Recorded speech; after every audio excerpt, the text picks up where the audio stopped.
परीक्षित का सृष्टि विषयक प्रश्न तथा सुखदेव जी द्वारा सृष्टि वर्णन। परीक्षित राजा ने पूछा कि अपनी माया से भगवान इस सृष्टि की रचना कैसे करते हैं।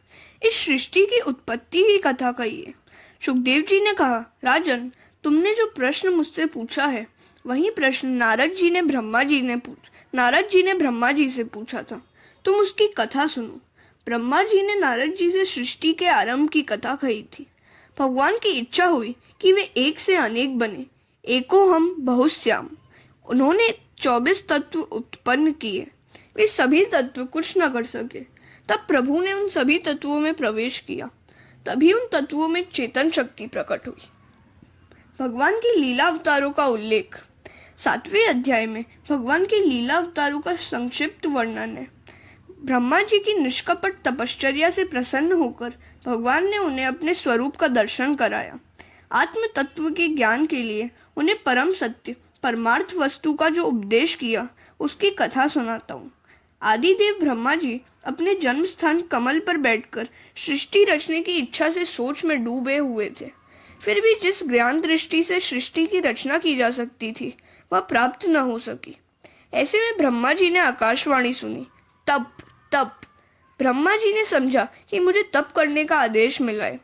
ब्रह्मा जी ने 100 वर्ष तक तप किया और उन्हें चतुर्भुज नारायण के दर्शन हुए। तप किए बिना किसी का भी काम नहीं बनेगा। जो तप नहीं करता उसका पतन होता है। तप शब्द के अक्षरों को पलट देने पर पत होता है।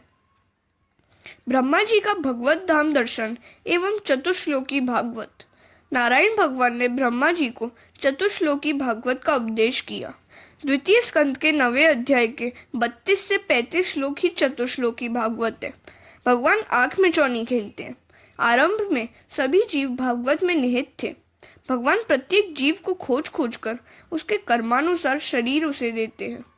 फिर कहते हैं कि अब मैं छिप जाता हूँ, तू मुझे खोज लेना। जब जगत अस्तित्व में नहीं था तब भी मैं था। जब जगत नहीं रहेगा तब भी मैं रहूंगा।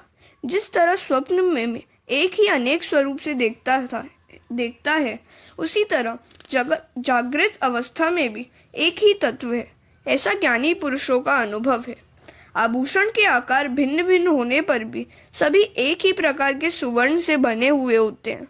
मूल्य भी उस सुवर्ण का ही है, आकार का नहीं। ईश्वर के सिवा जो कुछ भी दिखाई देता है वह असत्य है। ईश्वर के सिवा दूसरा जो कुछ भी दिखाई दे वह ईश्वर की माया ही है। अस्तित्व न होने पर भी जो दिखाई देता है और सभी में व्याप्त होते हुए भी ईश्वर दिखाई नहीं देता, यह ईश्वर की माया ही है। यह माया का ही कार्य है। उसे ही महापुरुष आवरण और विक्षेप कहते हैं। हरे कृष्ण।